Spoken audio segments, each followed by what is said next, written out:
دیکھو اللہ تمہیں یہاں تک اس لیے نہیں لایا تاکہ تم مایوس ہو کر ہمت ہار جاؤ۔ تمہیں کیا لگتا ہے کہ تم آج جہاں ہو وہاں بے وجہ ہو؟ تم خود یہاں تک نہیں پہنچے ہو بلکہ تمہیں یہاں تک لایا گیا ہے۔ تم نے بے شمار تکلیفیں آج اس مقام تک پہنچنے کے لیے برداشت کی ہیں۔ اتنا سفر طے کر لینے کے بعد آج جب منزل تمہارے سامنے کھڑی ہے تو تم کیوں ہار گئے ہو؟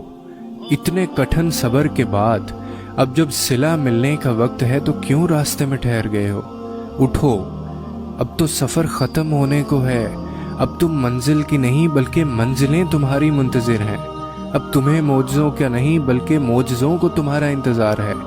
اب کن تمہاری ایک آخری دعا کا ارادہ باندھے ہوئے ہے کہ یہاں تم مانگو اور وہاں تمہیں منہ سے نکلی پہلی فریاد پر نواز دیا جائے۔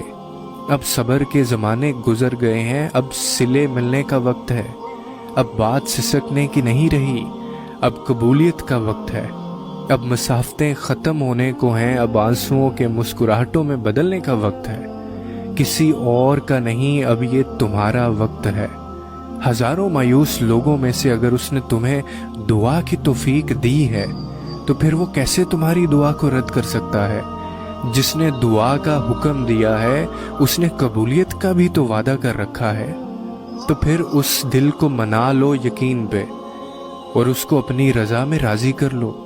اگر اس نے راضی نہ ہونا ہوتا تو وہ تمہیں کبھی بھی منانے کا اشارہ نہ دیتا، اور وہ یقیناً تمہیں وہ سب دینے والا ہے جس کے لیے تم راتوں کو اٹھ اٹھ کر رویا کرتے تھے۔